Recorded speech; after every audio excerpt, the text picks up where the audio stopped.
안녕하세요. 오늘도 사연 살롱을 찾아주셔서 감사합니다. 저는 부산에 사는 30대 초반의 여성이에요. 결혼한 지 1년하고 4개월 정도 됐는데 아이는 없고 남편도 저도 반려견을 입양해서 함께 살까 생각하고 있어요. 생명을 맞이하는 일이라 미리 공부도 하고 이것저것 준비 중이에요. 남편은 처음 봤을 때부터 어쩜 이리 잘 통하는 사람이 있나 싶을 정도로 죽이 척척 맞았어요. 제 입장을 잘 이해해주기도 하고요. 그 덕에 저는 시댁과는 거리를 두고 마음 편히 살고 있는데요. 3개월 전까지는 그렇지도 않았어요. 시어머니랑 아주버님 그리고 윗동수한테서 스트레스를 많이 받았거든요. 시어머니는 처음부터 저를 많이 못마땅해 하기도 했고요. 그렇다고 제가 되게 꿀리는 결혼을 한 것도 아니에요. 결혼하고 1년 동안 저도 꽤나 마음고생하고 여기 사연에 나온 것처럼 시집살이 호되게 해봤네요. 그럼에도 저는 남편의 가족들이니 잘 지내보려고 애를 썼어요. 하지만 아무리 가까운 사이여도 끊을 때에는 끊어야 한다는 걸 깨달았어요. 제가 계속 미움받으면서도 이용당하는 상황에 있을 이유도 없고요. 그럼 이게 다 어떻게 된 사연인지 지금부터 차근차근 이야기해 볼게요. 저는 와인바를 운영하는 자영업자이고 남편은 회사원이에요. 남편이 저희 바에 자주 들르면서 저와 눈이 맞았네요. 둘이 연애하고 4년 만에 결혼을 하게 됐죠. 남편은 저보다 4살이 많아요.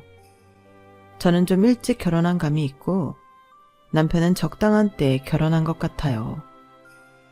저희 부모님은 제가 결혼보다는 혼자서 더 삶을 즐기기를 원하셨어요.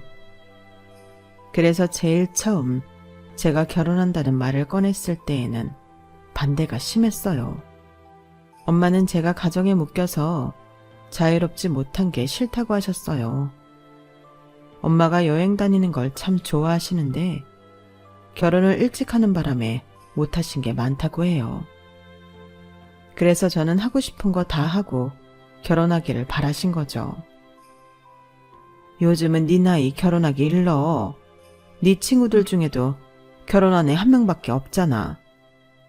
종호라는 사람이 좋아 보이기는 해. 근데 사람 좋은 걸로 결혼 생활 되는 거 아니야. 그리고 걔 부모, 아니 어머니가 안 도와주실 거라며 니들끼리 준비해야 되는 게 얼마나 힘든지 알아? 대한민국에서 부모 도움 없이 결혼 준비하는 거 되다 돼. 나중에 네 친구가 시댁 도움 받아서 결혼식 척척하고 잘 살면 그것만큼 속상한 거 없다고. 엄마가 나한테 늘 했던 말은 그게 아니잖아. 남하고 나하고 비교하지 말라며.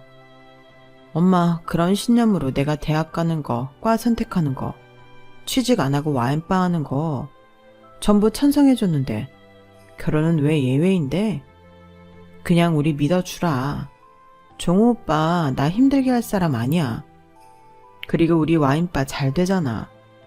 지금 SNS에도 많이 올라가고 점심 저녁 예약 다 꽉 찬다고. 오빠 회사도 좋은 데고. 그러니까 우리 한 번만 믿어줘.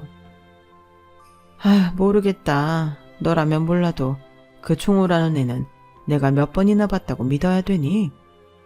그리고 나는 네가 더 너만의 인생 오롯이 즐기다가 결혼했으면 좋겠어. 솔직히 이것 때문에 반대하는 거야. 네 말 맞다나 와인바 그렇게 잘 되는데 너 쉴 틈이라도 있어? 잠시 닫아놓고 여행 갈 시간도 없잖아 요즘. 엄마가 이렇게 말리셨지만 저는 남편이 너무 좋았고 남편도 저를 너무 좋아하는 걸 알았기 때문에 결혼해서 함께 있고 싶었어요. 결혼에 대한 환상도 있었던 건 사실이에요. 제 주변에서 현실 결혼 생활을 하는 친구들이 많지 않았던 것도 있었고 그나마 친구 하나가 결혼했는데 둘이 고양이들 키우며 알콩달콩 사는 게 좀 부럽기도 했어요. 아무튼 결혼은 진행이 되기는 했는데 친정과는 다른 이유로 시어머니는 저를 좀 무시했어요. 자기 아들만 세상에서 제일 잘난 부모들 있잖아요. 시어머니가 딱 그런 유형이었거든요. 엄마도 아빠도 대놓고 말씀은 안 하셨지만 나중에 언니들에게 들으니 시댁이 저희보다 경제적으로 기우는 것도 걱정하셨대요. 그러면 시댁에서 자격지심 갖고 나올 수 있다고요. 어쩌면 시어머니도 그래서 더 그랬는지도 모르겠는데 아무튼 제가 자기 아들 바짓가랑이 붙잡고 늘어져서 결혼시켰다는 식으로 말하곤 했어요. 예, 세상에 돈이다가 아니다. 우리 종호 인물 잘났지, 회사 좋은 데 다니지, 키 훤칠하지. 어떤 여자가 마다하겠니? 정말 열아들, 아니 다른 사람 아들 100명 부럽지 않은 애야. 그러니까 너도 결혼한다고 난리친 거 아니겠어?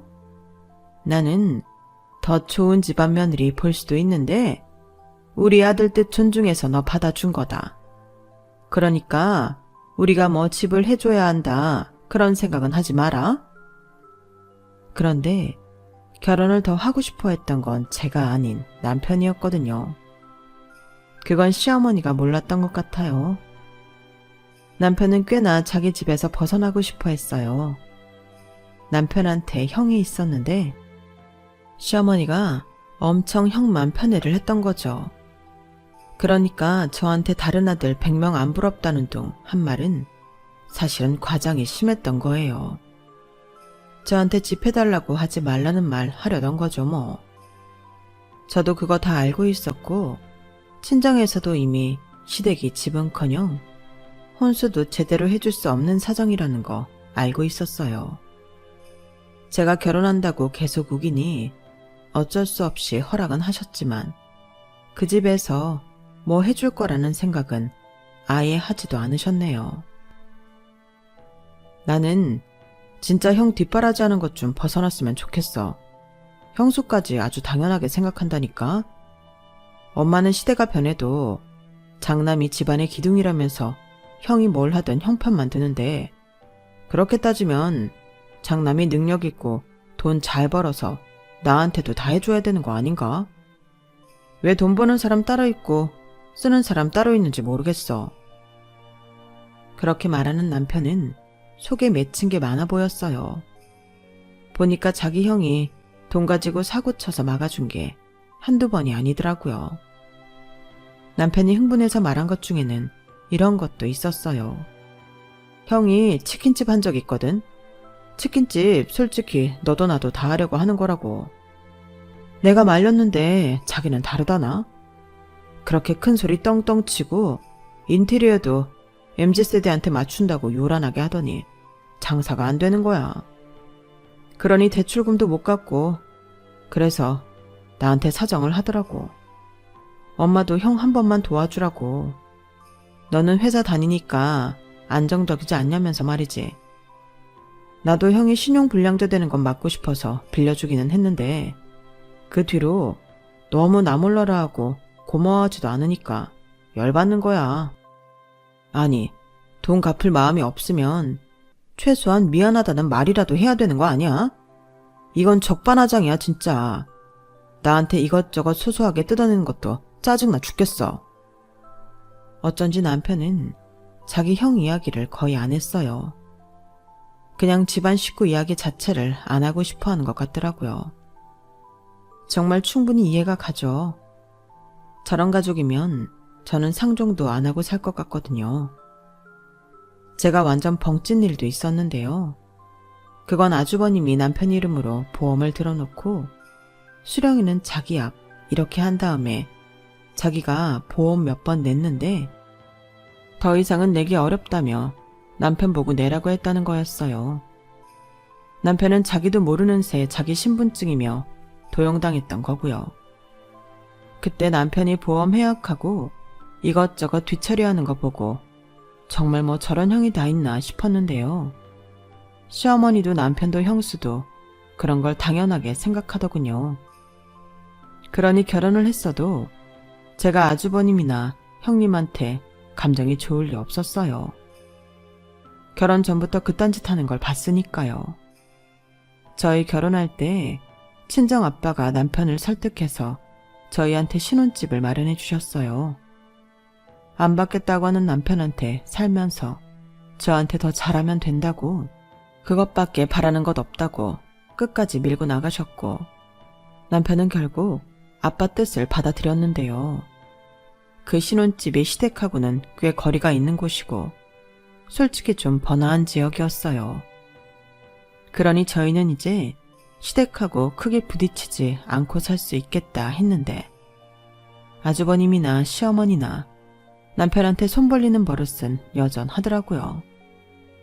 남편도 이게 그동안 해주던 관성이 있어서인지 갑자기 끊어내지 못했고요. 저도 눈앞에서 보니 자기 죽게 생겼다고 너무너무 아쉬운 소리를 하는데 안 주기도 참 뭐하겠다 싶었어요.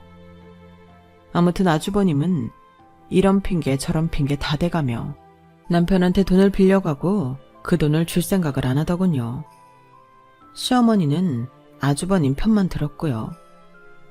그것도 전보다는 훨씬 줄어든 거라고 하더군요.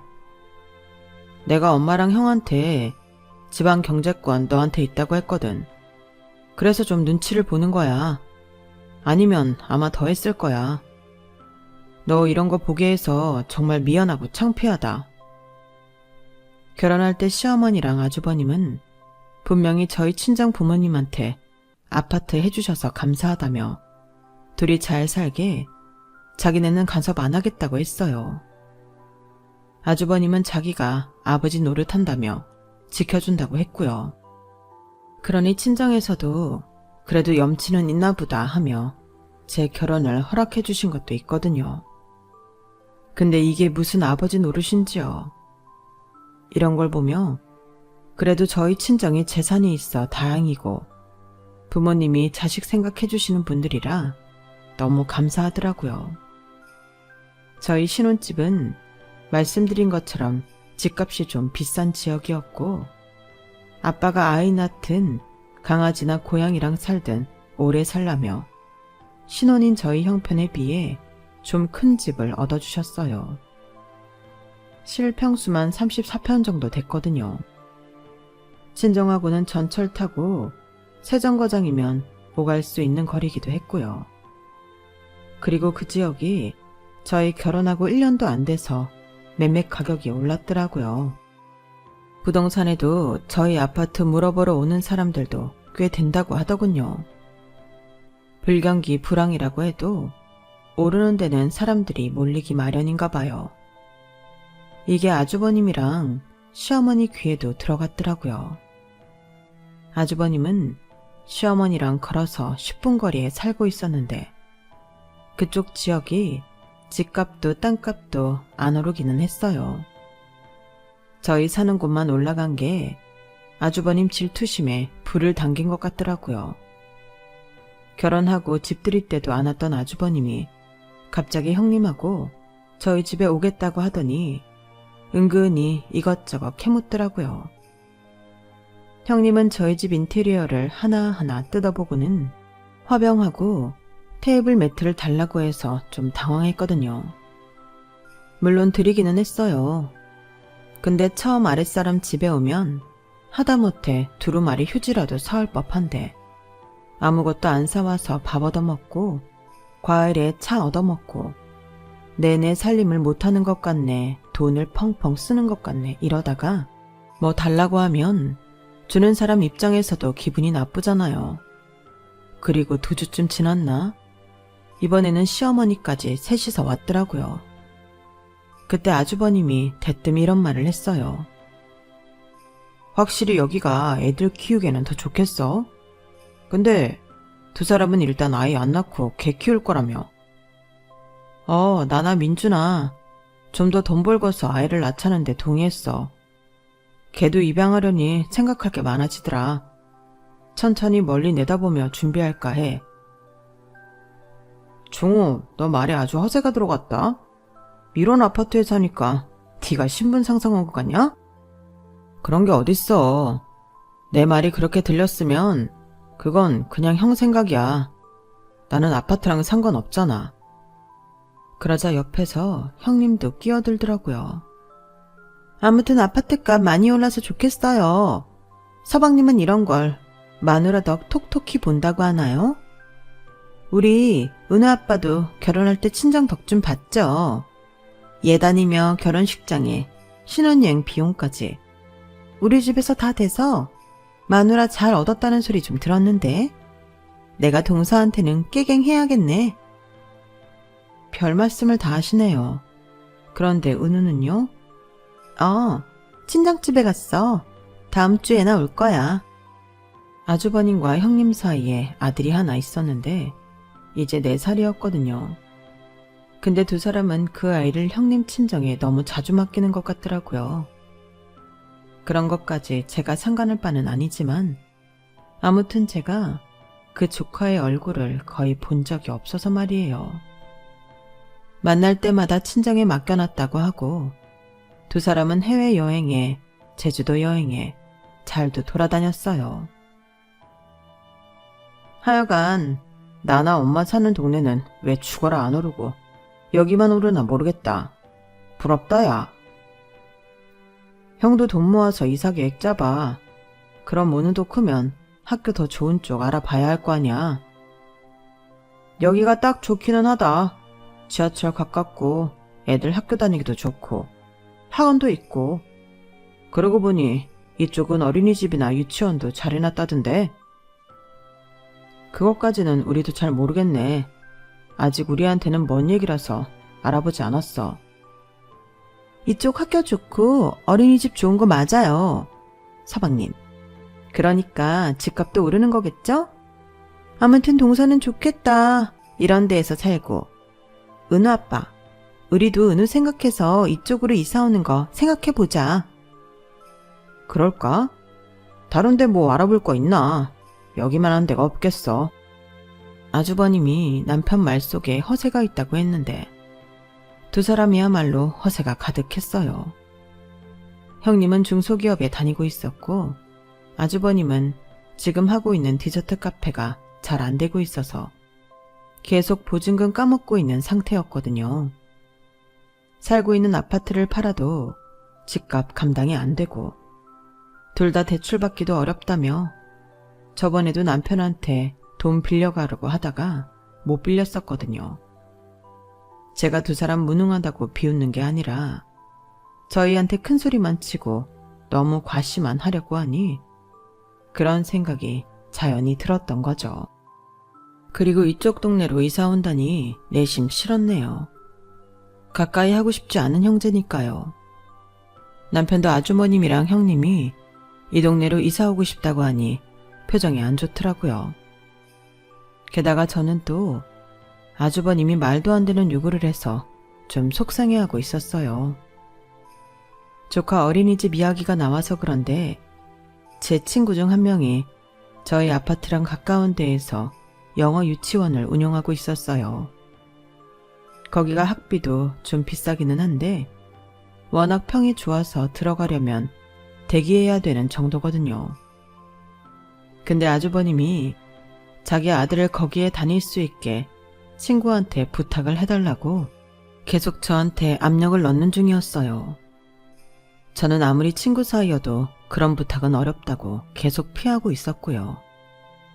그리고 툭 하면 애 떼놓고 둘만 어디 다니면서 저한테는 조카를 소중하게 생각하라고 하니 짜증이 났죠. 그럼에도 시어머니는 단 한 번도 아주버님과 형님한테 뭐라고 한 적이 없었어요. 오히려 저보고 아주버님 부탁을 안 들어준다고 뭐라고 했네요. 니네는 동생이 돼서 형보다 잘 살면 더 나눌 줄도 알고 해달라는 것도 해줄 줄 알아야지. 어떻게 그렇게 이기적이니? 가족은 그런 거 아니다. 그리고 니네 하나밖에 없는 조카 아니냐? 친구한테 그 정도 부탁도 못해? 네가 마음이 있어봐. 뭘 못하겠어. 너무 그렇게 칼처럼 자르면서 사는 거 아니야. 이쁜 아내야 시어머니 역시 저한테 바라는 게 참 많았어요. 일주일에 한두 번씩 친구들 만날 때마다 용돈 달라고 전화했고 옷이며 화장품이며 사달라는 것도 많았어요. 큰아들 내외한테는 아무 요구도 안 하는 눈치인데 왜 그리 저한테만 그러는지 모르겠더라고요. 남편한테 빌린 돈이 많으니 그런 것까지는 말할 수 없으니까 저한테 하는 것 같더군요. 저도 물론 성심성의껏 좋은 것 해드리고 싶어요. 하지만 그게 마음에서부터 우러나와야 제 돈을 쓰면서도 기분 좋잖아요. 제가 친정 부모님한테 용돈 한 번 드릴 때 두세 번은 가져갔네요. 그리고 한 번은 100만 원 넘는 자켓을 사달라고 너무 당당하게 요구해서 기분이 상하기도 했어요. 아무리 자식이고 제가 며느리라고 하지만 이런 건 너무하다고 생각했거든요. 생일이나 어버이날도 아니었으니까요. 결혼할 때도 아무것도 못 해준다고 하더니 결혼하고 나서도 과일 한 봉지 사다 주지도 않으면서 뭘 받기만 하려고 하니 그런 시댁하고 계속 보고 싶겠어요. 아주버님은 아주버님대로 남편 경제권 저한테 있다고 그렇게 말을 해도 자잘하게 30만 원씩 20만 원씩 몇 번 빌려가더라고요. 그러다가 자기네 카페 보증금도 다 까먹게 생겼다며 목돈을 부탁했더라고요. 남편은 당연히 거절했고요. 그런데 제가 그렇게 시켰다고 생각한 아주버님은 저한테 통화로 한바탕 난리를 쳤어요. 재수씨, 사람이 그러는 거 아니에요. 제가 언제 재수씨 돈 쓴다고 했어요? 종호 돈 쓴다는 거잖아요. 왜 형제간의 사이를 갈라나요? 그것도 돈으로? 이러면 안 되는 거예요. 제가 안 갚을 것도 아니고 재수씨가 번 돈도 아닌데 그걸 막으면 안 되죠. 뭐 집안 경제권 쥐고 있다면서요? 큰돈은 재수씨가 다 갖고 있는 모양인데 종호 통장에서 3천만 원 빼서 저한테 보내주세요. 그러면 제가 이거 다 없던 일로 할게요. 아니, 이거는 협박도 아니고 뭐 이런 사람이 다 있나 싶었어요. 아무리 집안에서 저보다 윗사람이고 남편의 형이라고는 해도 그렇죠. 좋게 말하고 부탁하고 미안하다고 해야 되는 거 아닌가요? 저는 너무 화가 났지만 그래도 최대한 예의를 지키려고 애를 쓰며 말했어요. 아주버님, 저는 오빠한테 아무 말 한 거 없어요. 오빠가 그냥 돈 빌려달라는 거 거절한 것 같은데요. 그런 돈을 제가 오빠한테 말없이 보낼 수 없고요. 저도 한 말씀 드리자면 오빠가 아주버님 ATM기 아니잖아요. 이러지 마시고 금융기관에 가서 돈을 빌리세요. 오빠한테 지금 3천만 원 있지도 않고요. 저도 어떻게 할 수가 없네요. 아주버님이 다른 데 알아보세요. 저는 딱 선을 긋고 안 된다고 했어요. 하지만 아주버님은 그렇게 만만한 사람이 아니었어요. 그런 데에서 돈 빌리려면 시간이 많이 걸리는데 제가 시간이 없어서 그래요. 정말 이럴 거예요? 나를 무슨 돈이나 달라는 그런 사람 취급하는 거 맞죠? 이렇게까지 말씀 안 드리려고 했는데 그런 거 맞지 않나요? 오빠한테 빌려간 돈 하나도 갚은 거 없죠? 저도 다 알아요. 저 몰래 몇십만 원씩 빌려갔고 그전에도 오빠가 대출까지 받아서 빌려준 돈 하나도 안 갚은 거요. 차용증을 써도 아무 소용 없잖아요. 저를 욕하셔도 어쩔 수 없어요. 저희도 땅 파서 돈 나오는 거 아니고요. 저희 이 집에서 아들 노릇 며느리 노릇 충분히 하고 있다고 생각해요. 그러니 너무 무리한 요구는 하지 마셨으면 좋겠어요. 그러자 아주버님은 저보고 기막히고 황당하다며 어떻게 이럴 수 있냐고 막 화를 냈어요. 그래도 저는 끔찍하지 않았어요. 속으로 좀 무섭기는 했죠. 성인 남자가 막 소리 지르는데 아무렇지도 않을 리가 있겠어요. 그래도 저는 안 된다고 끝까지 좋게 말했네요. 결국 아주버님은 시어머니 도움으로 어떻게 돈을 융통했다고 하더라고요. 하지만 그 후 시댁 식구들이 저희를 대하는 태도가 아주 냉랭해졌어요. 저한테는 있는 것들이 더하다며 저러고 사니 돈을 모은다고 피도 눈물도 없는 사람 취급을 했고 남편은 결혼하고 변심했다고 뭐라고 하더군요. 저도 기분이 나빴죠. 불과 1년도 안 된 결혼 생활하면서 제가 시어머니한테도 아주버님한테도 한 게 있는데 어쩌면 저럴 수 있는지. 기왕에 못된 사람 취급당하는 거 저도 기본만 해야겠다 싶더군요. 그래서 더는 시어머니 용돈도 많이 안 드리고 매달 드리기로 한 것만 보냈어요. 남편도 잘했다며 자기도 이 기회에 끊을 건 끊고 싶다고 했어요. 그렇게 한 달 정도 시간이 지나갔고 아주버님이나 시어머니가 저나 남편한테 돈 이야기하는 거 없이 각자 잘 사는 것 같았어요. 저는 와인바를 확장해서 2층으로 이전하기로 했기 때문에 정신이 없었어요. 인테리어 공사며 새로 조리기구 드리는 것까지 챙길 게 많았거든요.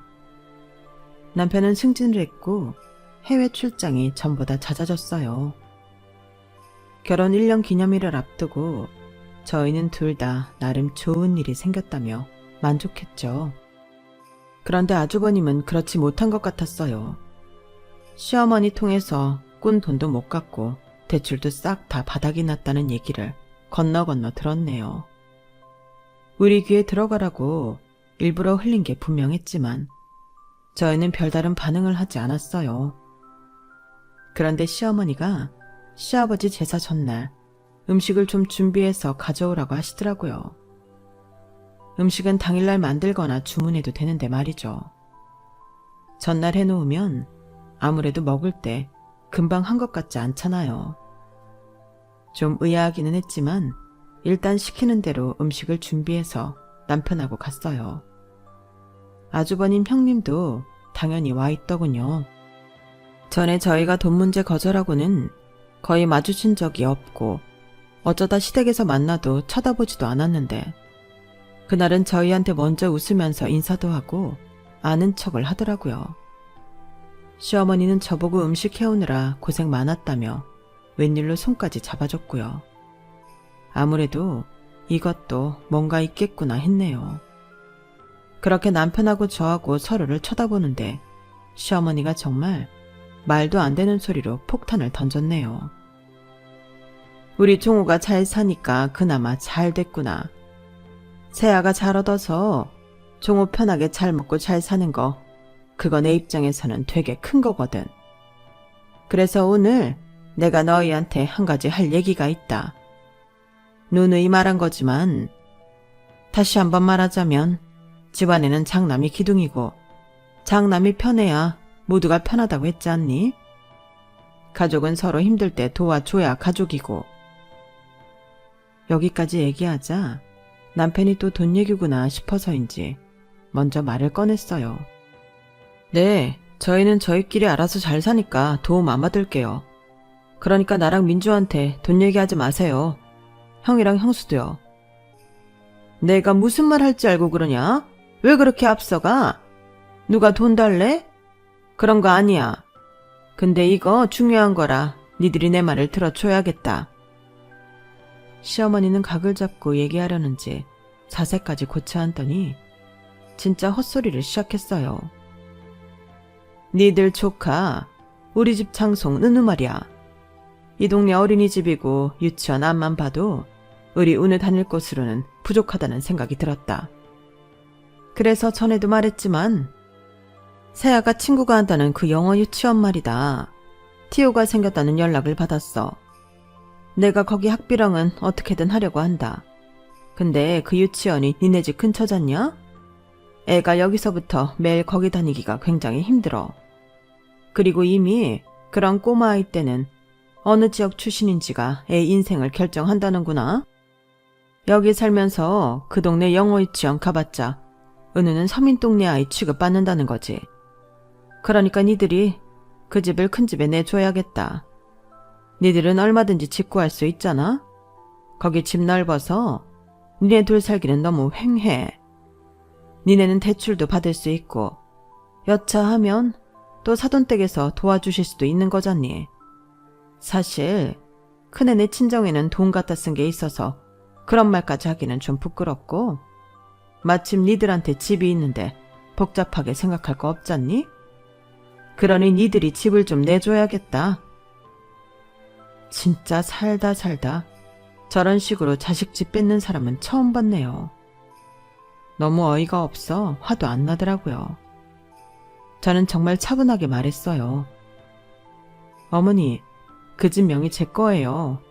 아빠가 집을 해주시기는 했는데 오빠가 끝까지 안 받는다고 해서 제 이름으로 해주셨어요. 오빠는 공동명의도 싫다고 했고요. 그러니까 지금 제 집을 아주버님네 이사 오게 하라는 말씀이신 거죠? 네 집인 거 우리도 알아. 일단 좀 살게 해달라 이거지. 그러는 새에 우리 종수도 사업 잘 되고 하면 그런 집 살 수 있는 거잖아. 그 유치원 다니는 애들이 니네 아파트 단지에 많이 산다더라. 니들이 조카 생각해서 그 정도 희생은 할 수 있는 거 아니니? 두 식구가 실평수 34평이면 너무 크잖아. 그 집을 살만한 사람이 살아야지. 안 그래? 니들은 나중에 그런 집 살아도 되고. 제가 아주버님이랑 형님을 보니 아주 당당하게 저를 보더라고요. 진짜 하다하다 이제는 평소에 맨날 친정에 맡겨놓는 아이를 핑계로 집을 차지하려 들다니 사람이 바보인 줄 아는 건지 호구인 줄 아는 건지 뭐가 됐든 열이 받더라고요. 거기에 아주버님이 아주 쐐기를 박았어요. 그래요, 재수씨. 명의 같은 거는 나중에 천천히 생각해도 되는 거고 우리가 거기 계속 살지 말지는 살아보면서 결정할게요. 동서가 아파트 내주면 우리도 섭섭지 않기는 할게. 다시 말도 트고 살고 좋잖아. 너무 멀리 이사가지 말고 형제가 가까운 데 살면서 자주 봐야지. 좋기는 뭐가 좋나요? 맨날 옆에서 누구를 뜯어먹으려고 드는 건지 제 위장이 다 꿈틀하더군요. 남편은 화가 잔뜩 나서 먼저 입을 열었어요. 말이 되는 소리를 해요. 민주집을 형 주라는 소리잖아. 이건 뱅뱅 돌려 말해도 그건데 이제는 둘째 며느리 집까지 손을 댈 생각이에요, 엄마? 뭐 잠깐 와서 살겠다고 해도 안 된다고 할 판인데 뭐가 어째요? 남편이 열받아서 맞는 말만 하는데 아주버님은 되도 않는 소리를 했어요. 야, 너는 네 마누라밖에 안 보여? 네 형이랑 네 조카는 우리는 피를 나눈 가족이지만 네 마누라는 헤어지면 남이야. 그런데도 너 지금 마누라 집을 우리 준다고 큰 소리 치는 게 말이 돼? 어디서 시건방지게 목에 핏대를 세워. 너는 은우가 좋은 친구들 사귀고 고급지게 사는 게 싫으냐? 네 하나뿐인 조카인데 우리 은우 이 집 장손이야. 장손이 잘 돼야지. 그리고 은우가 커봐라. 니들한테 얼마나 잘하겠어. 그러니까 멀리 내다보고 나중에 은우한테 효도받을 생각해. 일단 우리는 받아놓은 이사 날짜가 있으니까 그 중에서 니네가 시간 많은 날로 골라봐라. 마치 우리 생각해주는 것처럼 벌써 이삿날까지 골라나온 게 기가 차더군요. 남편은 되도 않는 소리 말라며 소리를 쳤고 그럴수록 아주버님과 형님은 약 올리듯이 피식거리기만 했어요. 그래서 저도 같이 웃는 얼굴로 대해야겠다 싶었네요. 그럼 큰집 아파트는 어떻게 하시는데요? 처분하시나요? 아니다. 그거 뭐 처분한다고 큰돈 나오는 것도 아니고 그래서 전세를 줄까 한다. 아니면 당장 큰돈은 안 돼도 월세를 받아도 되고. 시어머니는 제 질문에 얼른 대답하더군요. 제가 그렇게 물어보니 집을 내줄 거라고 생각한 것 같았어요. 아주버님이랑 형님 눈도 기대에 가득 찼고요. 저는 바로 핸드폰으로 아주버님네 동네 아파트 검색을 해봤어요. 거기 전세 주면 1억 3천은 나오겠네요. 저희 아파트 전세가 4억 3천은 넘어요. 저희 바로 앞이 전세로 사는데 이번에 4억 5천 줬다고 하더라고요. 그러면 그 집 저희한테 전세값을 주세요. 1억 3천에서 3억만 더 있으면 되겠네요. 어머니 집 팔면 3억은 좀 더 되지 않나요? 그거 저 주세요. 그러면 아파트 이사하게 해드릴게요. 저도 아빠가 해주신 집인데 무슨 명분이 있어야죠. 그리고 아빠가 이런 식으로 큰 집에서 저희 아파트에 무작정 사는 거 아시면 가만히 안 있으세요. 아빠가 사업하면서 꽤 큰 로펌 변호사들하고도 친분 있는 거는 모르셨죠. 그러니까 그렇게 해서 4억 3천 주고 들어와서 살려면 사세요. 아니면 아주버님 집을 팔고 돈을 보태던지요. 근데 그 아파트 팔아도 2억 5천 이상 못 받는 것 같은데? 나머지 1억 8천은 어머니가 해주셔야겠네요. 지금 아주버님도 형님도 돈 빌릴 데 없잖아요. 시어머니는 자기 집을 팔라고 하자 바로 싫다며 펄쩍 뛰었어요. 아니, 내가 재산이 있고 또 있는 것도 아닌데 어떻게 내 집을 팔라고 하니? 우리 집도 더 오를 수 있는데 그 시세로 친다고? 말도 안 되는 소리 마라. 아니에요, 어머니. 어머니랑 아주버님 그쪽 지역은 몇 년째 부동산 제자리잖아요. 저희 아파트는 지금도 오르고 있어요.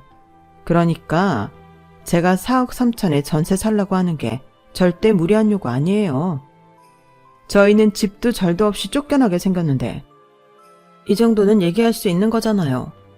그러니까 그 돈 주고 2년 계약 하시든지 아니면 그냥 포기하세요. 제 말에 아주버님과 형님은 아무 말도 못하고 어버버했고 시어머니는 뭔가 생각하더니 안 된다고 몸서리를 쳤어요. 안 된다. 나는 내 집 있어야 해. 애들 아빠가 나한테 물려준 건 이게 유일한 거야.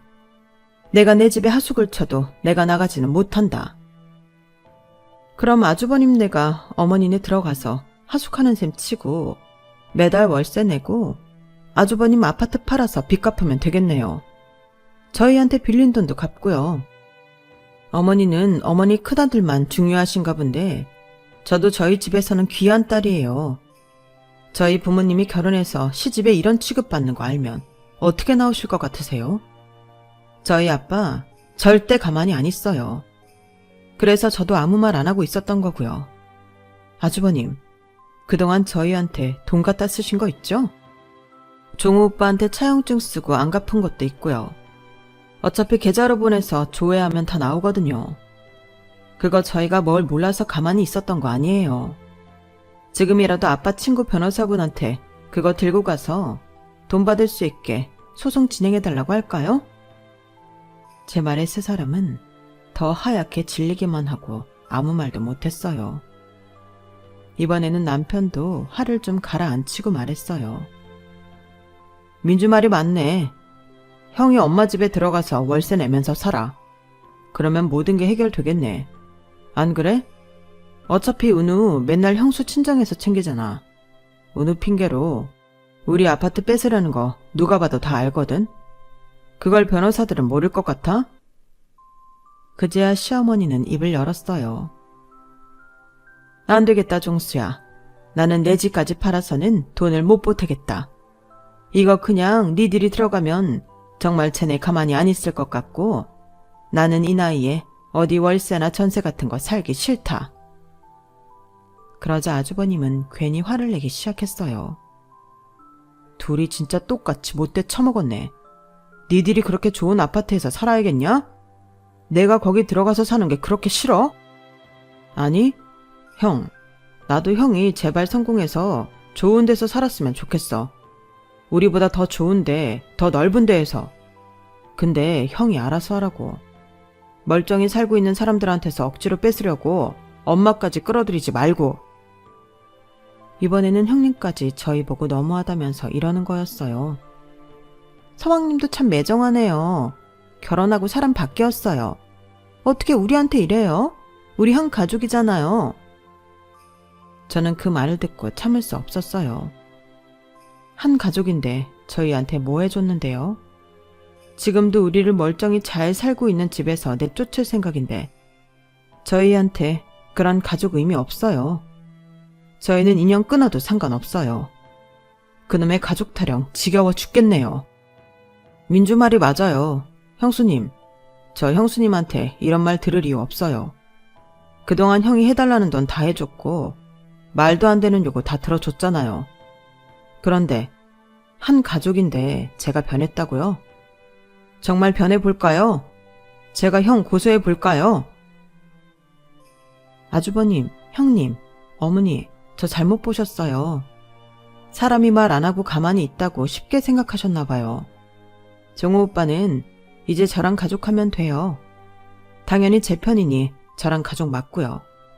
그러니까 무리한 요구하지 마세요. 진짜 제가 시댁 갑질 많이 당했다는 말 들어봤어도 이런 식으로 집 내놓으라는 갑질은 듣도 보도 못했네요. 남편은 진짜 굳게 마음 먹었는지 그 자리에서 완전 선언을 했어요. 형한테 기대하는 것도 없었지만 정말 이건 해도 너무해. 나 민주한테도 너무 쪽팔려. 엄마도 너무 장난만 챙기잖아요. 나는 눈에 보이지도 않죠? 나도 이제 나 제대로 봐주는 사람들하고 있을래요.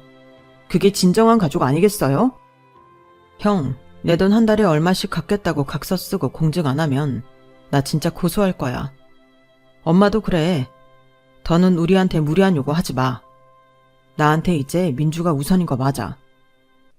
나 하나 믿고 자기 인생을 선택한 거잖아. 저와 남편은 할 말 다 하고 망연자실하게 앉아있는 시어머니와 아주버님 형님을 두고 집을 나왔어요. 남편은 그날 저보고 바닷가 보며 한잔 하자고 하더군요. 회의에 소주를 시켜놓고 남편은 이제야 숨통이 트인다고 했어요. 진작에 이랬으면 저한테 그런 말도 안 되는 소리 못했을 텐데 미안하다면서요. 괜찮아, 됐어. 이제 더 좋은 일만 있을 거야. 오빠는 아주버님한테 꼭 돈 받고. 알았어? 나 진짜 엄마랑 형 안 보고 살아도 돼. 아니, 차라리 안 보는 게 나아. 그러면서 진짜 후련한 표정을 짓는 남편이 너무 안 됐더라고요.